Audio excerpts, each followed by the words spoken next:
esika nyonso ezwami. Merci na bino, merci na confiance, merci na fidélité na balandi nyonso ya Face TV. Merci na bino parce que émission na bino à vous la parole ezalaka chaque lundi, mercredi, vendredi à partir de 21h juste le moment où tozali en direct partout bozolanda biso toza vraiment na chengo parce que bozalaka ebele na moment où ce qui émission na bino bandi to mona ka lulenge bozalaka wana ko benga ko koma même ba message na bino matondo mingi vraiment na confiance au émission où vous la parole ezalaka wana pona ba politique to pesa Face TV pesa émission où pona ba acteur politique nyonso baleka kopesa ka ba point de vue na bango par rapport ya actualité politique to la kana camp politique te kozela ngate na ta casquette ya parti politique moko boy no wana vraiment sozo zelango kozela ebelo kolemba na kolata ka jamais casquette ya parti politique parce que ba acteur politique batu nyonso baza ko kambalelo ba parti politique nyonso ba koleka kongwe koleka ka elekate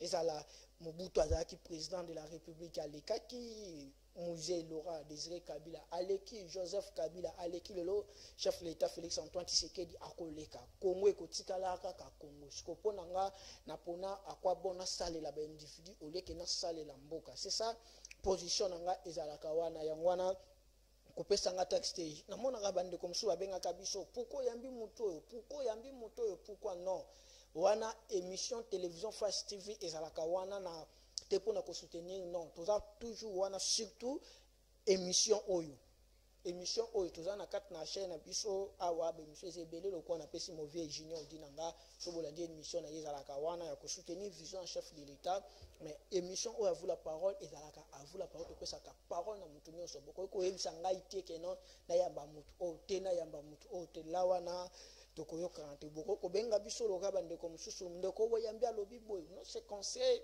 vraiment que ça la vraiment le comment est bien parce que toi ba ko améliorer toi ba ko bomisa esika nyonso na mais soko zelinga na yamba mutu o na yamba mutu la muka te toi na yamba mutu IDPS te toi yamba mutu ya mobaki te pona yamba mutu ya PPRD te pona non pourquoi semaine mercredi boko mona biso tozo yamba bato ya PPRD mutu mo ba PPRD na pesa no ko monte bozela ka bomo na ya parce que tozo na ba armes non conventionnelles to ba mitune zali ebela rotuna bande ko PPRD maxinde ba ko rebiso bomo na tanga communauté boye bien déjà ton na loba déjà boye ima boye bien muko bomo na ya bo comprendre azali nani nazali one sengo ya koyamba bande ko na biso ya FLNC et Front de Libération Nationale du Congo bomona kande ko Patrice Dia Silva aleka na plateau na biso le loto yambi oyazali président de Ligue des Jeunes bango ba bengaka bango ministre général c'est-à-dire azali président ya Ligue des Jeunes ya parti wana parti ezokama mepa ya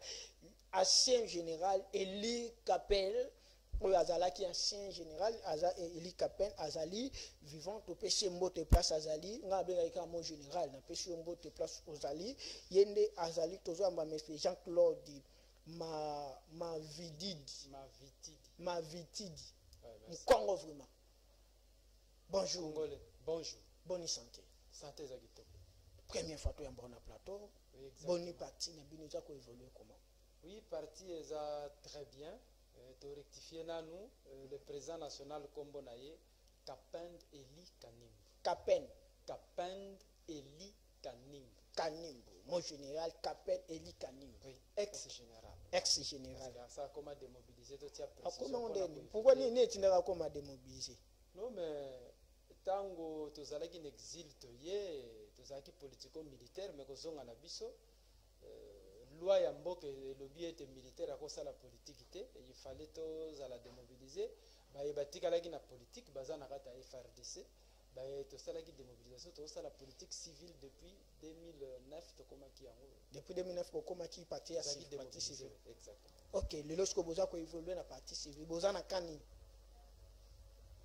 majorité opposition biso toza ba anciens des anciens le président Kapend Eli Kanimbu azali yenda atikali lokola koko na bango oyo azo conseiller bato nyonso aza na camp moko te tellement qu'il y a de ceux-là qui sont au pouvoir biso toza na bango elongo te donc nous sommes dans l'opposition mais sinon toza na camp ya oyo te camp ya wana te ceux qui omoni opposition républicain to opposition nini parce que on a quatre opposition Martin Fayulu azali na opposition toza na FCC pesa na opposition toza na opposition makambo ya opposition républicaine bakomba na bango wana ya bana mike biso toza kuna te.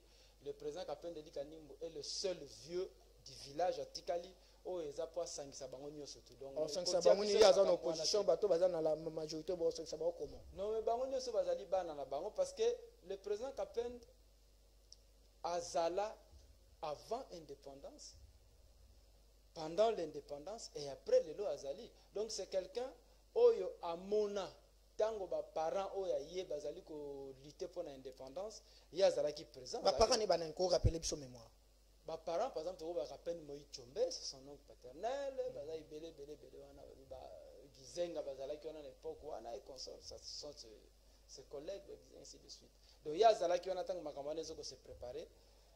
De te rappeler parti au Front de Libération Nationale du Congo lelo et bandi kala ndenge porte-parole à parti M. Eric Mayo alobaka parti avant-gardiste tozalaki wana avant l'indépendance biso na bandeko ya Bako et après na 1958 bandeko ya MNC baye ko rejoindre biso to lutter ensemble. Ba parents ba lutter n'époque wana tozi l'indépendance nominale et après tant que tozi indépendance monika ndenge bato bazalaki divisé ba sécession esalemi mais après tout conscience ezongaki na oyo président na biso ya Yambo le président Kapende Moïse Tchombe azongaki ba bengisi vite division mboke komaki vraiment na boulement total avec au diriger gouvernement de salut public en 1964 a pacifié Mboka Nyos, a silisi rébellion mouléliste partout. Basoda ya ye qu'on appelait les ex-gendarmes Katangé, ba pacifié Mboka tout. Et Aza le premier, c'est pourquoi on a consisté na lingi de sous-souté, ba peuple congolais, ba jeune base à la tromper. C'est-à-dire babenga mututel père de la démocratie, mututel père de la démocratie, c'est faux et archi faux. Merci. Mutu ya Yambo, parti ya Yambo oyo et organisa ba élection démocratique transparente nakata mboka oyo ezali Konako. La convention nationale du Congo nde et organisa pour la première fois ba élection oyo et salema été le président Kapende Moïse Tchombe azalaki majoritaire na parlement, c'est-à-dire Sénat na Assemblée nationale, c'est pourquoi azalaki élu président, azalaki élu premier ministre. Mais qu'est-ce qui s'est passé? La jalousie, Moussala Bandeko Sala. D'abord, on a rappelé, les jeunes Congolais désormais banda koyeba. Moutou a futaka bambongo pour que l'avion wana ekende, bakende table ronde. C'est l'argent de la famille Kapende Moïse Tchombe. Et uta na mbongo na bango na Moïse Tchombe ko alingaki Katanga e Kabwana so na bosani. Oui, exactement. Eza mbongo utaki na famille na bango na empire Lunda parce que ça na lignée impériale, c'est lui qui avait payé à Fouti Bambongo na souci ya mboka pour que bakende na table ronde. Mais est-ce que bato bayebi yango balinga kolobela ngo te basa kapara na histoire ainsi de suite tant ekokito banda ko corriger petit à petit. Et c'est à partir de 1969 que ko koma FLNC parce que jalousie ya ba impérialiste et ça là en 1965 coup d'état militaire et salemi. Imaginez-vous batindi premier ministre akende na Brazzaville na oyo bakomi ko benga leoneti francophonie réunion ezalaki kuna ba pays francophone et awa ba ayokeli kuna ke ba destitué kozonga na ye ba emprisonné bon et puis il s'est échappé accueilli en exil et azui a décrété que Konako loko la dictature est s'installer Konako convention nationale du Congo oyo ezalaki na confédération nationale du Katanga avant l'indépendance c'était na 64 comme Konako. Il a fallu que l'Ongola comme un front. C'est-à-dire qu'il fallait toi affronter dictature et s'installer le 24 novembre 1965. C'est ainsi qu'à partir de 1969, et comme un front de libération nationale du Congo. La carte front wana libération nationale du Congo. Banda bobandi déjà ko évoluer, bobandi déjà ko tambola, bozaki na maki. Nini sali shiko na momaka oyo. Bobima na action. Oui, exactement. On est allé la stratégie ya leader, mais avant tout, tant que tu as un exil, le président Mobutu abandait kolinga te tozonga na mboka. Azosala par tout le moyen à empêcher biso. Raison pour laquelle tu as organisé à ce moment tango le président Kapende Moïse Tshombe, premier président à Koufi, babomié par les impérialistes. Le lieutenant général Mbouma Nathanaël a récupéré la situation comme deuxième président il y a parti. Tozalaki obligé to sala batak. Omoni batak au babengaka la première guerre du Chaba. Il y a le 8 mars 1977 et la deuxième guerre du Chaba. Il y a du 13 au 19 mai 1978. Nde ba guerre wana salaki ete na mboka o lelo balobela ba parti politique mususu mibengaka la mère de la démocratie alors que toza le premier auto s'opposant à la dictature na mboka. Bongo siko nani Félix nani Papa Etienne Tshisekedi. Oui. Aro mibenga nani. Nazo koma wana. D'abord je rappelle que le feu Etienne Tshisekedi azalaki élu député na Konako na parti oyo et comment le FLNC.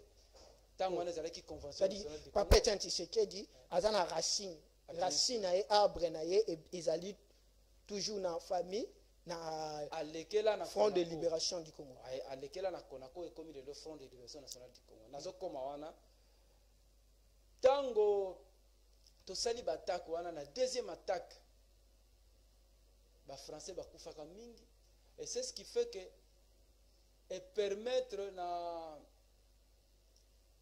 l'opposant à l'époque François Mitterrand le date le 10 n'est-ce pas azalaki élu en 1981 comme président parce que alobi na ba français na lingi lisusu te ba français bakufa lolenge bakufi lelo yango wana na kotambola na mokili mobimba po ete nasangisa po tolongola ba dictature totia multipartisme international la démocratie internationale ndenge eza lelo na lingi ba congolais ba jeune congolais ba botami après l'indépendance ba yeba ete soki lelo bazolobela multipartisme international il a fallu que le sang des héros ba congolais ba zaïro à l'époque il y a Front de libération nationale du Congo na mouvement populaire de la révolution ba bunda bato ba kufi po lelo ba lobela multipartisme parti politique wana o baza lelo na pouvoir soki ba botama c'est suite à ba makila o batata na biso batangisa nde baye kosala IDPS na 1982 il y a des clauses autokolobela wate ni ne salaki que ba kosala parti wana autokolobela wate mais yeba soki IDPS ezali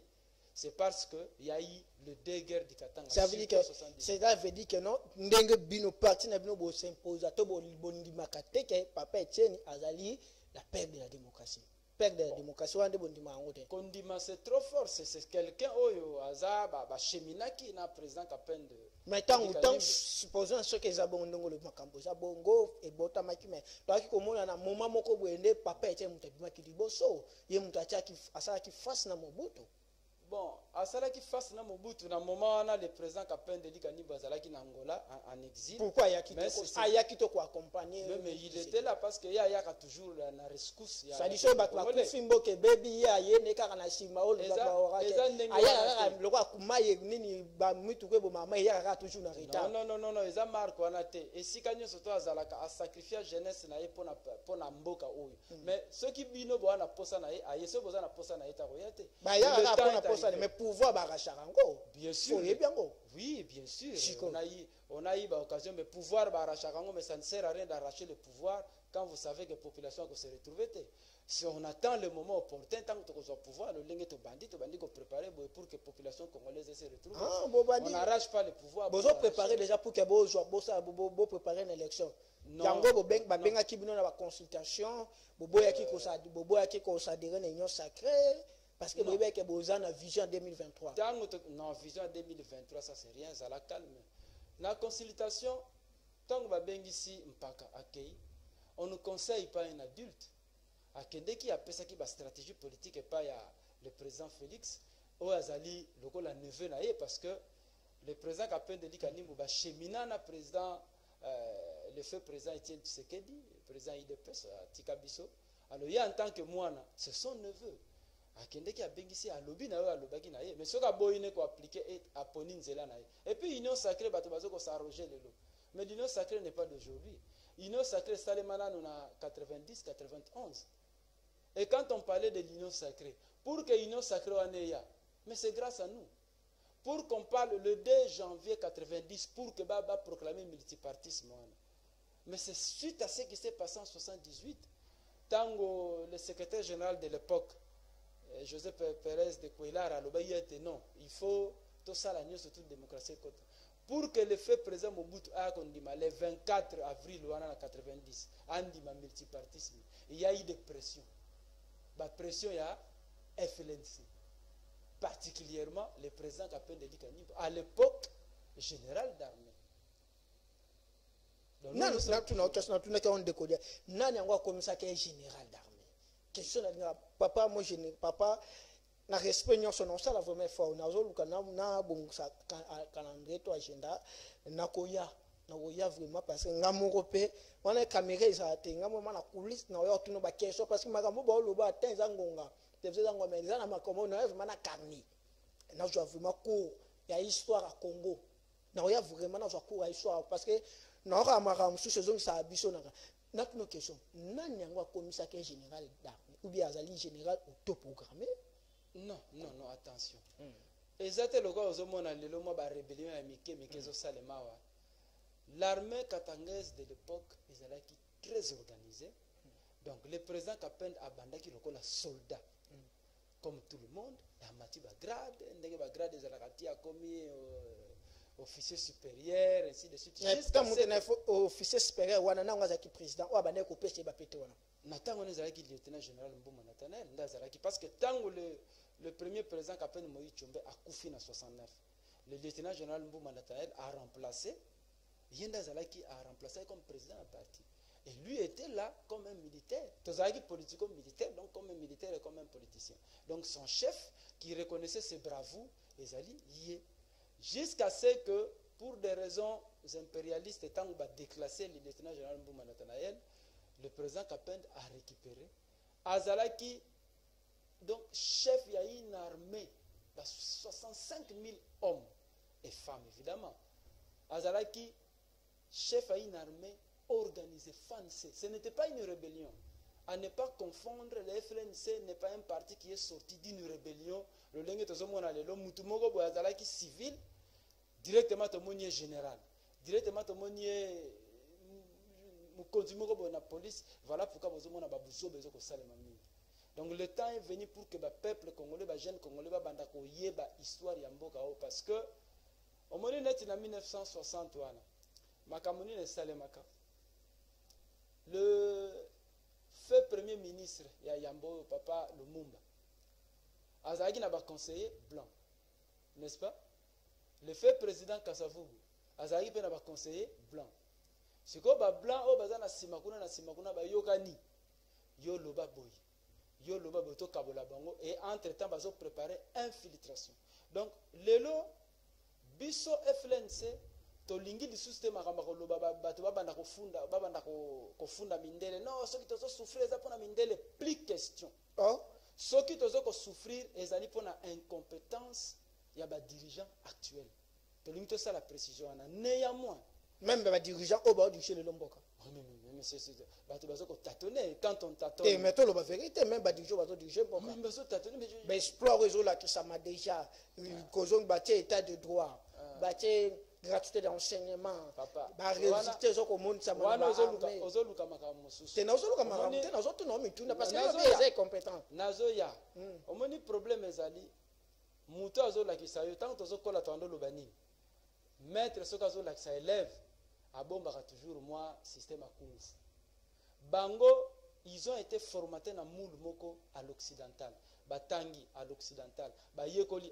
raison pour laquelle omonaka soka komi mokonzi mbangu akekuna et pas ba maître na ye siko ba maître na ye ba bomba moi quelque chose donc ceux qui ba bombi bo mais par contre ceux qui osana tata lokola le président Kapende Dikanibo oyo tozana grâce le lenge na ebisa que tant tozaki na manifestation ya le 8 de samedi aza au même moment leader il y a un système politique. Alors les Congolais ce sont ses enfants. Ceux qui mettent la zana mouana ye akolakisa makamuni ce sans secret. Donc nous devons apprendre auprès de lui.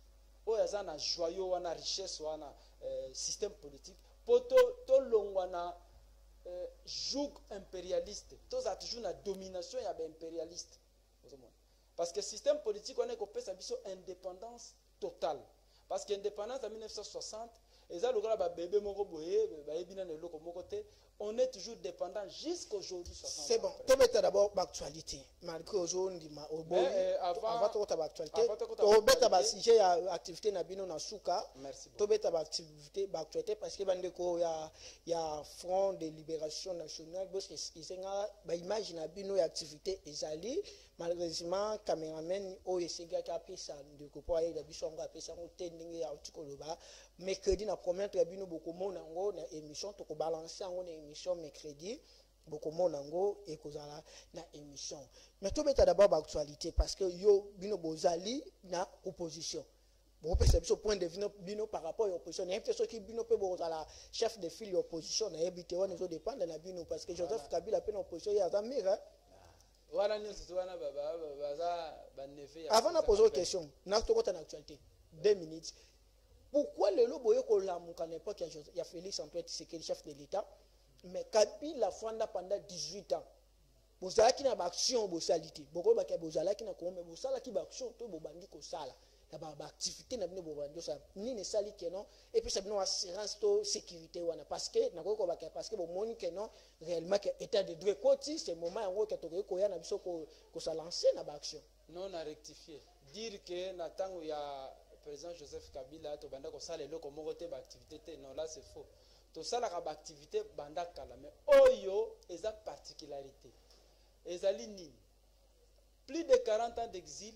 Tant que zongi na mboka maintenant ba autorité ya parti balingi ba ya face ya ba membre ba sympathisant ba na bosala ki ya ona lobby senyoso ya bosala ki ngote na 2018 ya Kabila bondimi ko ça on a Félix parce que état de deux côtés d'abord na koyebisa yo mukolo oyo tangu to sali finissage parce que omoni na lobela ngote mais yo provoquer nga izala passer na lobango na 91 tant conférence nationale souveraine bakangi yango na le dictateur Papa Mobutu bakangi CNS le fait Étienne Tshisekedi wa Mulumba na monseigneur Mosengo à l'époque archevêque de Kisangani basala ki recours na président Kapenda à l'époque baolo ba général batindaki monsieur Jacques Matanda akende kuna que papa wa biso ndeko Mobutu akangi lisusu pe ayaki na rescousse mais malheureusement ils n'ont pas su utiliser conférence nationale souveraine n'époque on est la conscience nationale. C'est-à-dire que le peuple s'était réuni. Yango et Salema partout, Bamboka nous sommes à l'élo que nous évolué le cas des États-Unis, le cas de France ainsi de suite. Dans les États-Unis avec le président George Washington, bah se réunir, bah bimisi une constitution républicaine, bah mipesi l'une de conduite et les États-Unis sont devenus une grande puissance aujourd'hui. Biso tozoaka opportunité wana na 91 mais bakangi CNS mais après tant le président Kapendeli Kanimbu leader du système union des neutralistes indépendants autorité morale et opposition transitoire bien sûr tous en plateforme et au même moment président du conseil national de la transition dans zongi na mboka à tenir mordicus à lobby faux conférence nationale souveraine et si là parce que la résolution ba congolais tous en habitude moko mabe bakopesa biso loko lelo ya malamu to bwaki loko la bana mike to landi côté mususu yango mona ka batu baza stable te lelo aza awa akekuna mais nous sommes un rock le président soka tracé plan na a tracé sonde babandi ba action boy objectif bozo lukani na 2020 bozo préparer 2023 on a posé ko question mango kimi bozo préparer déjà 2023 pour une élection au comment nous sommes parce que tous qui m'en on a six mois temps nous sommes un parti politique parti politique nous surtout objectif à pouvoir tous les moyens qui sont légaux pour nous pouvoir tous après na yango na yamo na lingina lo baete yom tozo katangai tant to ye ko finir ba travaux à conférence nationale souveraine en 2017 et tant to ke to pesi na l'état pour tous ba légaliste dans l'État, c'était impeccable. Il a fallu que côté en transition. Parce qu'il y avait déjà l'illégalité. 2016, mandat ya Mutuano Lubela Linga Kokendete. Pourtant, comme je dis, les apps qui lui pas n'abîment. C'est un problème. Non, mais c'est un président honoraire. no biso tozalaka na adversaire te bango tu baza baneveu oyo nyonso oyo eza président Félix aza adversaire te. C'est un Congolais aza wana papa na ye basalaki na papa kapende dikani tozana ba adversaire te. Ce sont les enfants, ce sont des Congolais, ainsi de suite. Donc, tous après, néanmoins, tant aussi ici, résolution et bimite, ici, travaux à CNS, il a fallu tout la transition. Mais la Cour constitutionnelle de l'époque inféodée, boutique na bango makambo. Conséquence, tant comme en 2018, le père national, son excellence Kapende Dikani Barobi, non, je ne peux pas rester comme ça. Mais on a fait une déclaration à la TV5 que désormais, à quoi il a mutambu makamango basalaki bango moko, tobaki azokende, nanenga kenda. Baye basali menace, bakangi le président national Kapende Dikani, mais il a tenu Modiki Sabi, jamais fois kende. Les gens ont cru que Joseph Kabila est parti parce que il y a eu des marches, parce qu'il y a des tels et tels qui sont morts. Non, il y a eu une force. Joseph Kabila n'avait pas envie de partir. Mais bon, ça va, on a tout évident. Donc, le dossier est dans la Cour constitutionnelle. Il y a transition. Ah, tika mambolo bana kon papa. Natika. Tika mambolo. C'est toi légaliste. Il dépêche indi mambolo bana qui a transition. Na pouvoir na bango ba lycée pendant 38 ans en opposition. Ba partager na bino gato na pouvoir na bango. Yo kanana. Et là mamba partage à gâteau. C'est toi qui partage à gâteau to ngato kota. Mais transition ezani. Transition de boita à partage. Non. La transition eza eloko moko eza obligatoire et ça le maka partout eza obligatoire. Ezali ni na transition. La transition ezali bana mboka ba fandi basangani bapesi ligne de conduite. Kasi yango na union sacrée chef état to ça eza transition te. Yo kanano. D'ailleurs bango kutu baye bakate baza déjà na transition mais baye bakate parce que baza d'illégalité en illégalité donc baza déjà na transition. Na ko expliquer au bien. Tango bana mboka bazui basangani bafandi bazui idée moko likanisi moko commune bapesi ligne de conduite balobi boy. Soki yo lelo yo ko diriger mboka o tala ligne de conduite ko landa. Yango. Soko ke pembeni to sani ni to longoli yo. Mais aujourd'hui, les gens sont en train de tâtonner. Oh, talana le gouvernement au benga union sacrée. Combien de tendances politiques est-ce na carte? Ça se fait. La transition pour la tendance politique est allée bien. Non, la transition est la résolution outil la conférence nationale souveraine. Non, on va diriger conférence. Non, on peut diriger quand? Non, kuna na carte ya conférence nationale son excellence Kapende Dikani. Ah ouais, au moins c'est qu'il y a intérêt la bino. Ta bon monika que le roi y a za tête joana, ça dit bongi bo tsango en place. Le ko fandi ba tembele na exil, bo récupérer pe par na bino. Té, eza souci mboka. Eza intérêt na bino. Mais souci mboka bo ya 2023, mandat à Félix et toi c'est que président de la République. Et si là, bo qu'il y a une élection, soit bo proposer transition na contre mandat ya président Félix. Na makambo nga na zolo ba oyo. Président Félix a ébi très bien. Est-ce qu'il y a une application? Yokana. Balobi toza na état de droit. Ngate munaoloba.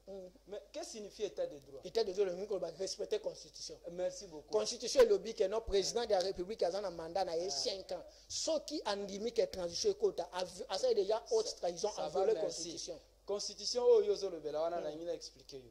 Oyebi ce que salema wapi? Yo mona la constitution. Les Congolais baza floué. Constitution oyo bake ko sala copier coller salemi na Belgique batieli bino ba mitambu na repese exemple na biso est-ce que tanga constitution ngo zala lobana dans ça ngo vraiment na ndako mais tanga ngo bien oso tanga article 214 na 215 une constitution oyo faut pesa bino souveraineté bino moko soki bino moko bo sala ki yango bo komi na kati kuna ete soki Congo ake ko signer traité moko bo international traité ezana le dessus sur ba loi ya nation yo kondimango. Est-ce que les Congolais va bien? Et ça, vous allez dire que c'est une constitution. Oh, il faut bon ça va mais non. Il y a révélé, il y avait une constitution et ça le marque la conférence nationale souveraine. Constitution hollandaise républicaine. Ils ont tenir compte. Si quand on a loba, pour m'ambozo loba na place ba combattant na ndaku. Parce que il dépêche.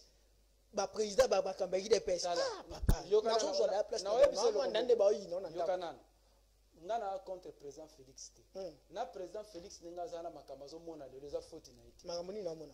Parce que a coûté un système déjà établi. Na système wana ezana ba maître o bazo konza. Ya zana kata système wana. Donc eza élève à ça la bozo kokate. Et sengeli siko une autre force eya. et force wana ezali na mutu lokola waza lokola leader ya un système politique. Vous comprenez? Yenda aza capable ya contrebalancer makambo wana pour que tozala d'égal à égal na bamindele to diriger mboka na biso selon ba us coutume na biso. Mais ndenge bango bazana ekosimba te.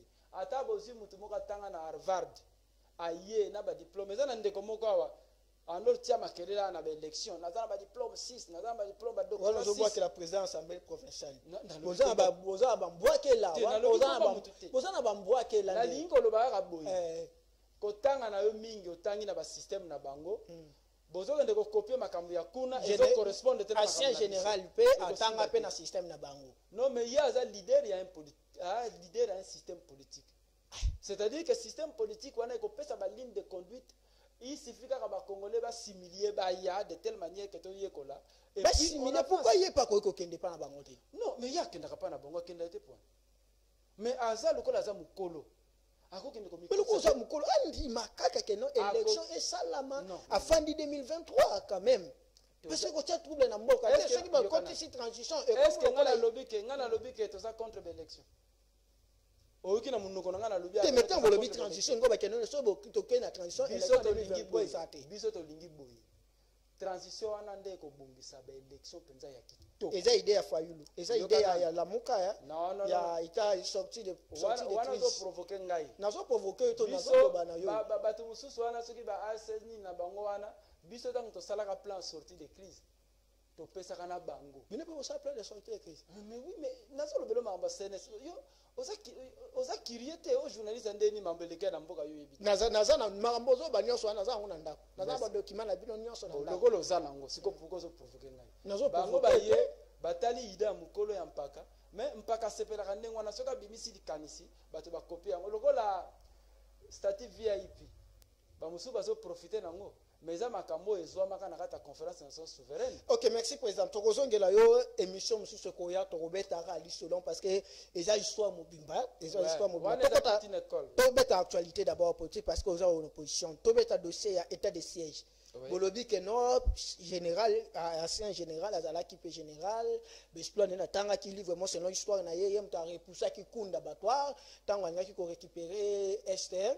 Mais le chef de l'État, Bato Bazo Koufana Est. Le chef de l'État a décrété état de siège. Tout le monde, à moment où déjà, gouverneur déjà militaire, Akita qui déjà na place mais c'est constant. Et Azala qui déjà na Goma, Basa qui déjà remise et reprise, ça veut dire a vu déjà pouvoir, il y a exercer na ordonnance au chef d'État nommé. L'état nous sala na état de siège au chef d'État a décrété kuna na Est pour que Kime Ekota. Bon, vous savez, tango mwana mboka président aza ndeko na biso aza congolais azui makanisi po ete na tina ete asilisa mambo ezali koleka na est. Moi je ne peux qu'appuyer, mais seulement toza na regret nde makambo na yo te koloba mpo na état de siège yango base référé na constitution te bino bobi ke non mobeko likonzi constitution mais constitution oyo esalemi wapi epa na bango baimpérialiste constitution oyo batie ba mitambo na ça dépend na bino makambo nyonso lo na constitution na ba article nyonso na bondi mango. Je n'ai pas dit ça, mais vu la sagesse de notre leader, vu qu'il mukolo na biso, toza na plus de 60 ans s'il vous plaît. 60 ans soko za muto za koko asala erreur te. Donc le président national a koyi ko kende ko mikosa te na makambo ayebi ke soka koti parce qu'il y a tikali le seul rempart.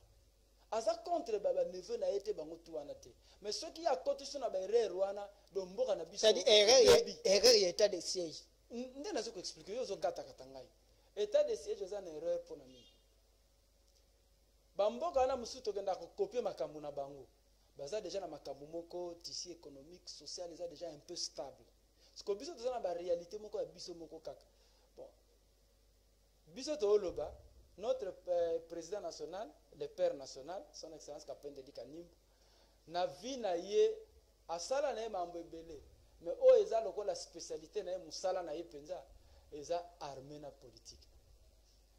C'est un spécialiste na ba stratégie à armée parce qu'il a dirigé na baki tango azalaki général a dirigé qui armée à 65 000 hommes et femmes. eza erreur grave oyo bango basali. Comment démontrer biso expliquer biso na loi ya armée parce que je comprends que les gens bayebi na bango ndenge armée na loi armée oui c'est bon na loi ya armée par le simple fait que ye a nommé ba généraux kuna normalement 48 heures après il a fallu à déposer. Non, a déposé. Il est chef de l'État cause à ce président de la République. Oh, comment? Mais nazo yebisa yo que makambo ebele za na kati bato bazo ignorer. Expliquez biso. Le lenge armée tambolaka moyena na loba ba secret wa ezate mais le lenge armée za na ba loi nango le lenge basala ki erreur wana il se cache beaucoup de choses derrière. Akobimisa mambe belé mabe wana ekopesa nango ta solution moké té. Et en plus les mêmes gens wana o bazakuna ils sont cités dans le rapport. Comment voulez-vous montrer à ça déjà un problème? Il y a des comptes na ye. Pourquoi pas état de droit et ça là que batouana ba lande la bango. Mais au PC bango sous pouvoir, au PC bango sous immunité. Et en plus de cela, la place bâtie ba état de siège wana bazu ba diminuer pouvoir civil ainsi de suite. C'est très dangereux. Donc nous ne sommes pas sûrs que l'état de siège wana ko résoudre problème. Ce qui résoudre problème, mais yeba que zali encre indélébile et qui déjà tâche moko boye tôt ou tard histoire ko loba eza erreur. Erreur, cela veut dire que non, si on comprend erreur, un chef état décrété état de siège pour na bino eza erreur. Mais je vous dis, nazolo bana et c'est là qui pour la sécurité quand on est et c'est là que le col état de siège eza erreur. Et c'est là que ce qu'on ni chef état falacha en place à décision ni to stratégie ni falacha en place pour que qui met quand on est. Omone tango yo zwa militaire aza na front ndenge toyoka ka ozo pesa ye prime soki ya 20 000 francs. Militaire wana atika mwasi na bana na Kinshasa peut-être. Militaire wana atika mwasi na bana na Katanga ye aza soki na est atika mwasi na bana na Congo central ye aza na est azobunda moral neza bien ti. Ça ne va pas tenir. Ces pays, je dois vous dire, s'il faut compter Bamboka en Afrique, où ils ont des militaires bien formés, il faut compter la RD Congo. Tu as vu qu'à travers la rébellion fabriquée, il y a eu des faux officiers supérieurs qui sont entrés, des faux généraux et consorts. Mais il y a des gens, des tacticiens. Oh, papa Mobutu a formé. Parce que Mobutu a zagi na mabe na ye. Mais sur le plan. Mais c'est général constat azali parmi bato bazaki na Mobutu presque tous les deux généraux nyonso baza wana parmi bato baza formé. Baza brevi galaise. Bango baza cité na ba rapport wana mabe na mo déjà batie déjà mabe wana. Ko katanga ité. Donc une armée il faut que tu soda na ba condition ezake mwasi na ye akufa nzala te. Mwana na ye atanga bien école ainsi de suite ata ozo pesa embongo belete mais soda abosa na kaete mwana kolia nini mwasi akolia nini bana bakotanga ndeni l'état s'en charge ces militaires là au PCA conscience il va défendre la nation. Nos militaires sont capables. Je crois que assistant à excellence Patrick Aibisa qui a été en 2009 wana makamwane salema ce sont des militaires congolais. Oyo bana oyo baza formé papa bakenda ils ont arrêté un kunda batwani mais il a fallu que Monisco ya nobotika ya batindike soki wa bakenda babikisa ye. Mais est-ce que il a fallu faire appel ndenga zolinga bengisa soki ba Kenya et consort wana tu ko hypothèse de ba bengisa armée Kenyan ba ya ko tia la rapport est-ce que ça mabe au moni soki neti un étranger ba ebise kazoya mission na Congo assemble la kanzamba beta ka ba shit.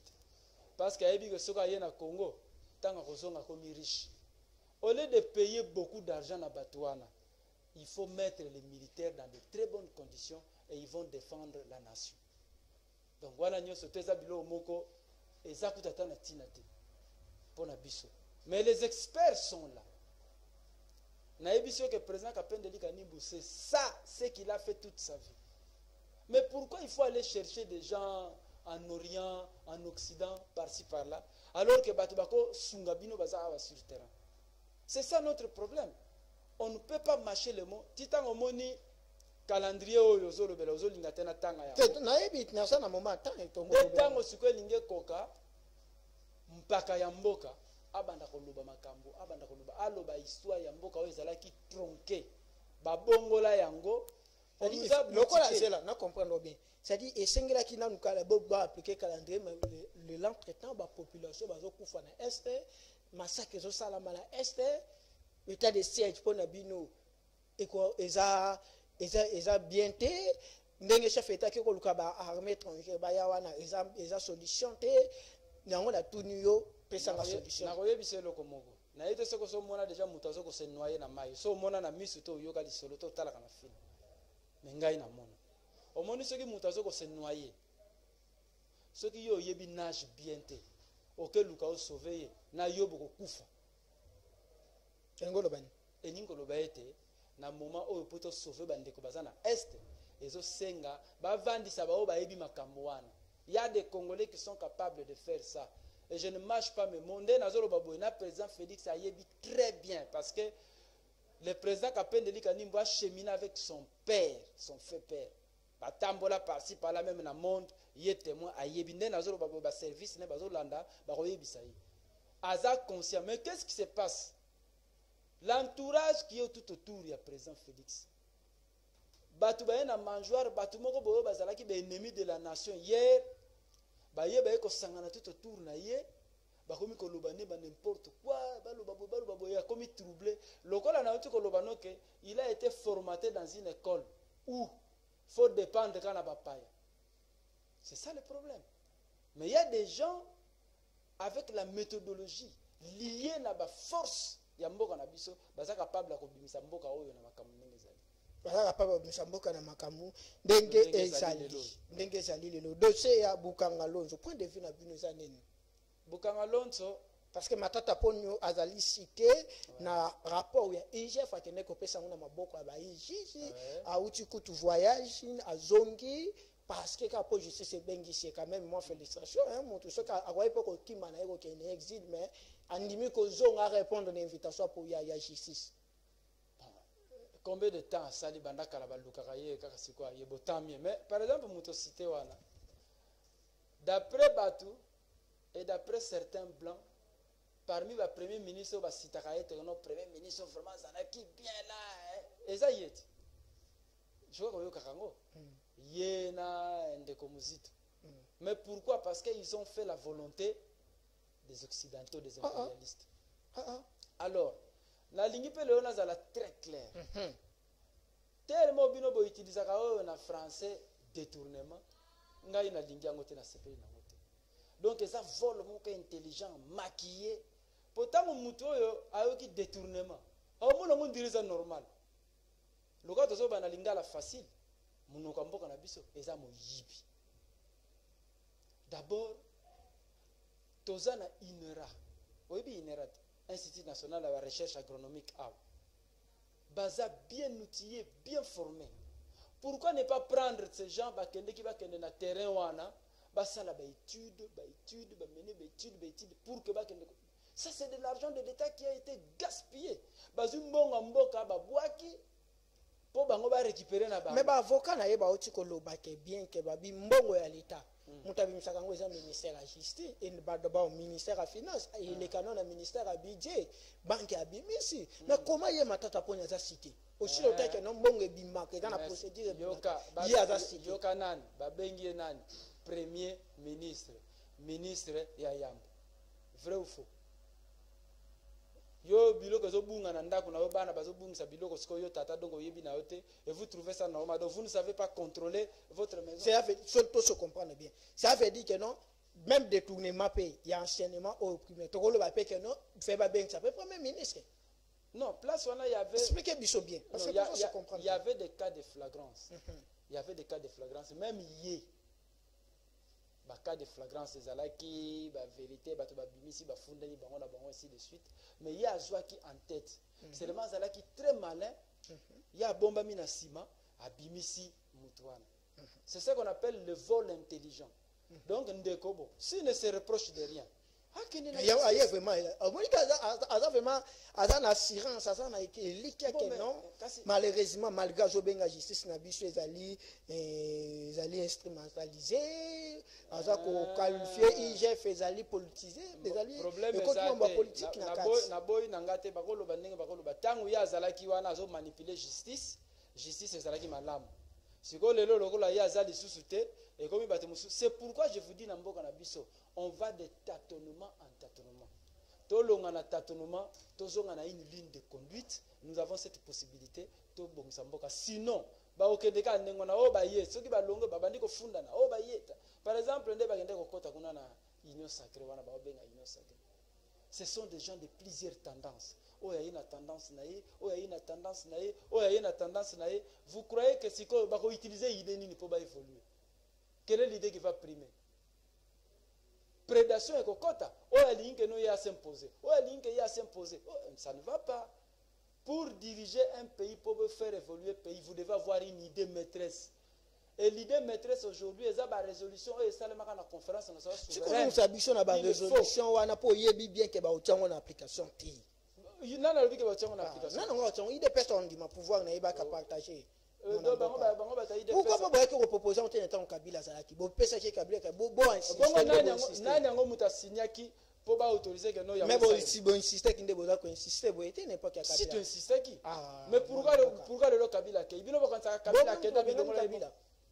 Oui bien côté, c'est que Yosa Kiriet. Yo la na TV5. Au Kabila cédé pouvoir na article pouvoir parce que mandé sili, mandat na ye sila qui article pouvoir. Non, article qui 2016 fallait mandat ici là ya ko longa la 2016. Dialogue des Zalaki, un code des Zalaki na dialogue après dialogue sur 5 ye. Kasi Moussa na bino te ba étranger ba relié à Rambonga Congo. Aya aller à Vimbi Libumba Kei, c'est ça. Il a été poussé à kende ki na volonté na été. Moko musu soko si chance tout na yo wa ko ebisa. Mais je vous dis, il a été poussé. Non. Joseph Kabila kende ki na volonté na été, je vous dis. Mais soko landaka mukolo wana okoyeba. Mukolo ngoni mukolo yo déclaration oyo le président Kapende Likamimbo salaka na TV5. Ça dit pour nous à comprendre bino parti na bino. Avant mboke changer sauveur ya Congo ezaka monsieur Eli Kapende. Eli Kapende. Bon, na cause na prétention ko lo bandenge wana te. Mais sauf on aza nango sûr. Parce que otuni président Félix aza nango sûr. Otuni kaza ki si anga ko s'associer. Yo kana na ko yebisa yo to ke mandenge. Soko tuni le président honoré Joseph Kabila aza nango sûr. C'est que l'unique oyayebi histoire en mboka oyo bisika ndako oyo ezotangela banda na 1960 lelo eza président Kapende Likamimbo. Et lui, quel est son souci? Bango nyonso baya to fan de sika moko to tika ba tâtonnement, on est en train de tâtonner, je vous dis. Toko ke na 2023 to salisi ba élection et ko simba na ngopete o mona kaka oya ko luka amaniganse po ya gagner oya ko sala boy lolenge o moni bango ba ke sala gouvernement wana. Qu'est-ce qui s'est passé? Le président Kapende a la question sagesse moko a lobi boy po ba yeba ke mutu ya mobali to ya mwasi a commis homme ou femme d'état ezali na souci oyo aza nango na ba génération future atala ka ba élection ezoya te. Mais ce qu'on moni bango nyonso nde bakoti kuna ba weli kokota kuna bango ba viser 2023, c'est-à-dire ngai fona placer naza na ba député boy ngai fona placer tala neti bakambo basalaki na 2018. Même mutu candidat député national, même individu candidat sénateur, même individu candidat député provincial. Azu nyonso tout. Lokola ba nommé ya comme ministre. Azu mwasi na ya tie na Assemblée nationale. Azu ndekone atie na Sénat. Azu ce qui mwana. Et vous voulez dire que Moutamar quand on a posa pena payer bon. Azu mbongo nyonso tout wana ba kangi yango. Comment voulez-vous ben institution yango moko que ndeko consommer rien que ben institution plus de 40% ya mbongo mboka. Et en plus avec un budget bazo ko kuto ta ko bimisa mbongo te. Ba ko koyebisa ka bato ba 12 milliards à théorie alors que pratiquement beaucoup on a bien kisangote. Mais non, ça ne peut pas continuer comme ça. Et quoi continuer Merci beaucoup. Merci. Nous allons comprendre des bandes de des personnes n'andako bazo fandi vraiment ba raisonner litio basali le lobo na ba on a transition.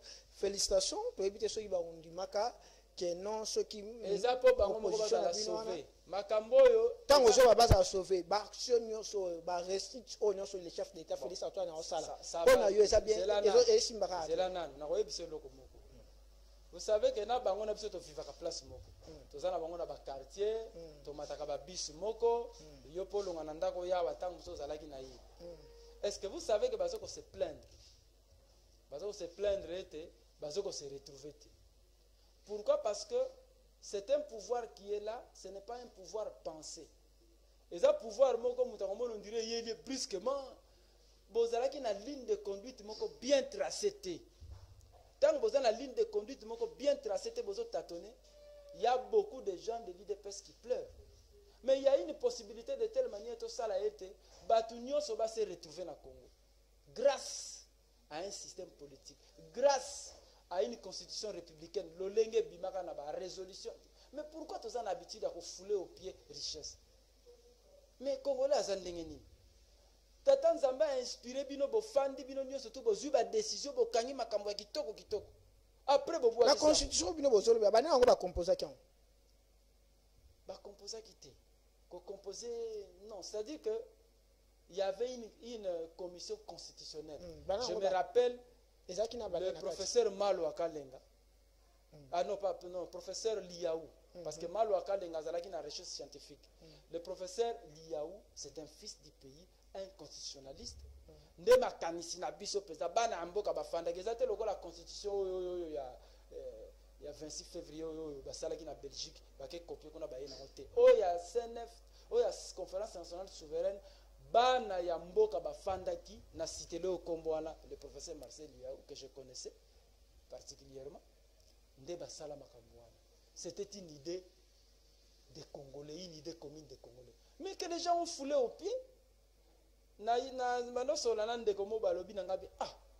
bino pe likambo se leka nango. Likambo leki na 91, ya zo bani que c'est leka nango. Mais ce que na ba ministère na biso, on continue à appliquer des arrêtés na ba loi mususu depuis époque coloniale. Vous trouvez ça normal? Tala ndenge ba juif congolais ba formaté. Et loko nyoso ye po ça la fois se référer kaka na maître na e penseur kuna. Faut continuer kaka lolenge wana. Ça ne va pas, ça doit prendre fin. Question à Souka, Tobetali solo, parce que tu as de petit à petit dans Souka, il y a émission, Tobetali solo, il y a tourné na bino bozo préparé, ils ont qui déjà me connaissent samedi, parce que le lo oyo, mon mboka. Est-ce que mboko ya Congo, ndenge Congo ezotambola banda botika kango ba président nyoso baleki na président actuel oyo azako kama mboka. Bozo mona changement te côté social, côté état de droit, nyonso changement muke pona bino bozo mona côté ce que ezali. Pourquoi ezo senga ke bo appliquer décision na bino selon ba démarche na bino? Bon, na yebite aux journalistes tambola moke na mboka ponga soki na lubi okoloba nini pour que na parce que na politicien et que nazo tirer kaka épingle de jeu de mon côté mais tambola na mboka olobi na ngawa na introduction na yoete oza non en ligne oza te okenda ko défendre boete tambola na mboka tunana no batu oyebisa bango soki bazo sepela soki social les a bien c'est le cas gratuité d'enseignement. Et ça déjà, ils ont déjà une application. Le cas de droit, tout le monde a ministre, le Canada, samba, directeur de cabinet, na baka show, major Karine, aza le long ndolo. Et le la gratuité de l'enseignement. Na oye bisayo, muto a appliqué qui gratuité de l'enseignement alors que tazana na pouvoir te. Muto na auto le président capable de dire Nimboan. Azan école reconnu par l'État, agréé, où les enfants payent 3000 francs comme minerval. Voilà. On a quatre Kinshasa. Il y a cherché. Il y a un logo lingo. Il y a vous comprenez? En attendant que vous avez la gratuité et puis gratuité. C'est là. J'explique. École. Ezali ba enseignant batangisaka nanga mona zo banona tangisaka otangisaka kuna bana bafuta 3000 francs so bato bino nde botangisaka mbongo ya futaka bino utaka wapi? Mais c'est un vieux loup. Yo so moni papa asala kala kasi après akomiko ko seka zalaki goigoi papa oyo asala kala akozanga mbongo te jamais. C'est-à-dire yé moko abandaki application ya gratuité d'enseignement déjà en avance ezaka moko. Bon, mais pour le moment, bon, sur l'école, non, mais ça c'est un exemple. À l'école, que Azana n'a pouvoir, c'est bon, soit comme il a pouvoir. Et puis gratuité au bazo lubela awa. Vous savez, nous sommes en contact avec les enseignants. Ozo kate que ba nouvelle unité, so que na ba école wana o ba lubela ki wana ti de lo ba. Est-ce que bana ba otanga bien te? Nde wana réussite à gratuité. O gratuité, eze loko kitoko ndeko journaliste. Mais ezalaki malamu ezala pensée. Fallait pas que de presser. C'est quoi le problème? Bato bazalaki tout autour na ye, parmi lesquels bato bazalaki na posa ba yiba mbongo. Batindiki non, kende. Bazuango loko la propagande. Voilà où nous en sommes. C'est un échec cuisant. Gratuité wana. Échec. Je vous dis. Mais bana ba otanga bien. Comment voulez-vous dans une salle? Pour moi, na tanga bien. Plus ou moins c'est 35 élèves. Plus ou moins. Pour enseigner na humanité ou na primaire, à un temps, à me la mouke moine. Mais il y a des classes de 150, 200 psycho. Enseignant à côté na kata salle, à d'autres tokana nous yemoko. Autant que ça va n'andé. Côté scolaire, voilà côté scolaire état de droit. État de droit. Qu'est-ce qu'on appelle d'abord l'état de droit? Non, pour you no bimisi makamwana que non côté état de droit. On a tout. État de droit. Récite côté état de droit. Non. Bazo ko tenter, bazo forcer note, baling ko peut sa impression. Mais vous pensez vraiment que ba détourner mieux ça ba denier public. Nde bango wana to bazo swaka échantillon. On veut faire croire na batu ete mambo ke zo tambola bi omoni zo kanga batu. Na bango moko bazo kanga. Est-ce que bango bazo sala moi jonglage te? État de droit ezana noté. État de droit ezana noté. Liberté d'expression sur le ballon, liberté d'expression. Je crois que non, n'importe quel Joseph Kabila, n'importe qui pardon, na cité comboté na régime parce qu'on va kotanga koluba ba propos bon susu. Ngai na banda koluba yango. Pe na banda koluba na ba media na zoleka na zoluba ngai. Na bandolo. Na époque régime witu koleka. Bakanga ote. Bakanga te. Na lobi na ngape. Bakanga te. Merci beaucoup. To beta tourner na bino activités à la qui samedi bozala qui na terrain et à RTNC wana na lingua locale pardon local eza local OK bozala qui wana samedi tout le monde a qui discours bobanda ko ba apparemment eza église na moni na saki wana zaki ngaza journaliste des fois na ngande yango wana so na ye elo nyonso na landela kaka église na ndenge ba louange yemba make non. C'est la reconnaissance parce que, vu le temps, tu sali l'exil, tu zongi. Mais nous devons remercier quand même l'Éternel Dieu. Est-ce que ça m'a baissé tout le monde? On balancer l'image de mercredi. Le président va comprendre le balancer en activité, je combien d'activités boutiques en gros, totikali na 5 activités. OK. Dans une activité, le 22 mai, na Tchango. Probablement, en tout cas, probabilité ça m'a cassé dans le terrain municipal. Dans une activité, nous sommes à Moamba le 12 juin. Dans une activité, nous sommes le 26 juin na Funa. Dans une activité, nous sommes le 10 juillet, le président provincial, Oazo Kamba, ville province à Kinshasa, mais surtout le 8 août, le président national, son excellence Capin de Likanim, à la face. Na ba membre FLNC, ba sympathisants, ba alliés et surtout ba patriotes. Tozo senga na ba patriotes nyonso ya Tchango. Ba na Tchango to yebi bino boza ba révolutionnaire de naissance, boza na 100 wana. Le 22 mai to yebi ete bokozala wana po boyoka makambo FLNC ye nango. Azana souci patriotique. Après avoir wana bozo peut tourner dans la province ou comment? Bien sûr. Zaka awana kindu be dans la province. Non, il faut continuer ti na ba province to kende. To longo to kena ba commune Kinshasa après ba commune to keti na ba province. Ti na ba province. Bozo préparer déjà l'élection 2023. Loin de là. Bozo préparer bongo botika ko papa. Non, loin de là. Tu botika ko to moni IDPC wana wenda ba tourner. La muka pa no se da ba tourner. Peut-être de so ba na muko c'est la nota pour comment calendrier de visite politique du parti dans la ville Ouais, langage va politicien. C'est ça langage va politicien, c'est ce qui est vrai dans Zoluba. Et ça calendrier. To uti libanda papa. To tika bandeko kala. To lingi to visiter bango problème ça. C'est pas que 2023 comme pembeni. Non, 2023 na to talangote wana. Mais de toutes les façons aux candidat élection 2023. Aux candidats ni député provincial to national. Okoyoka ngona ngonga nango soki to lobi. Pour le moment nga to bela mamba visite ici. Pour compliquer ngai. Non. Wana za ba mais Patrick Mutaye bien. Wana za Patrice Aye wana za ba coup erataraté awa pour habiter. Mais ça aux candidats. Ngana l'élection 2023 belawa calendrier de visite politique du parti dans na Lukunga. En place déjà Bobandaki. Oui, tozalaki wana. Place d'abord Bandaki wana. Pour préparer déjà base au vote déjà ba pêche. Ça ma base té. Tozolo ba bien calendrier de visite politique du parti dans la ville provinciale. On est rattaché, on est à courir. Mais tous les partis politiques après. Oh, yo qui se comprennent, ils sont bimisi de. On comprend que ba combat objet et l'autre est caché si moi. C'est du coup ça va préparer au président ba polo ba casquette. Yo zala ki ona moni peut pesa ba polo. To pesa ki ba mbongo na ba jeune wana.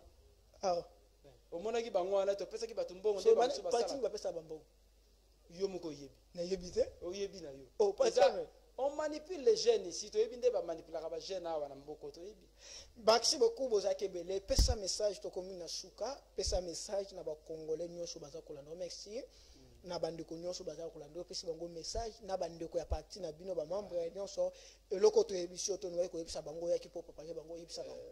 Premièrement, nazo remercier ba membre nyonso ya parti ya Lukunga to zalaki le 8 na terrain wana na Lingwala. To remercier pe ba autorité administrative mama bourgmestre kuna, to remercier ministère intérieur, to remercier gouverneur ba pesa biso ba document parce que biso to ba légaliste bango tundenge ba pesa biso pe ba membre nyonso ba sympathisant ba ndeko nyonso ba yaki wana to monaki ba non membre mais ba patriote ba yaki, to remercier bango.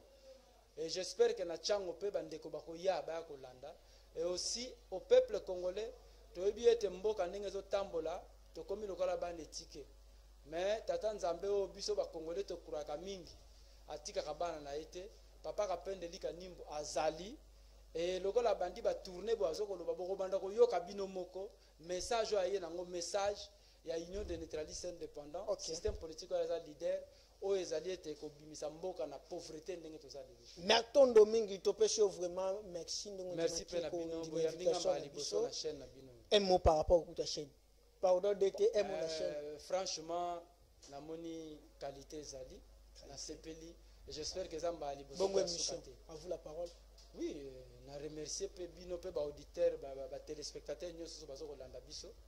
Merci beaucoup. Merci beaucoup. On appelle mon chef Constant Bote. On a la première conseiller émission à vous la parole. Je dis restez cette émission. Oyo, à la parmi mon tour à Benga. Il y a comme bêta pour bêta, c'est dit. Et ça, effort, on a vraiment apport, on a vraiment maillé les unions pour que récite émission et salama. Merci beaucoup na DT de Faza qui na ma caméra. Merci beaucoup les émissions na Bino. Merci na appel na Bino. Chaque lundi, mercredi, vendredi, nazo ya sere Bino vendredi oyo. Tozo ya mande ko PPK day. Tozo na vraiment na yebisa surprise ya plateau te parce que to ya mbi bango to ya mabango a yebisa biso parcours. Ya PPK day ba préparer parce que il est pesa bani ba campagne bandi on a biso to bani déjà campagne 2023 to yebisa so za campagne. Te wana kosi. To yebisa so za campagne mais merci Bozaki Ebele ya kolanda biso na yebisa bandi ko. Visite calendrier de visite politique de parti. Na besoin ya mai. Na besoin ya mai awa. Soko zali na société ya mai.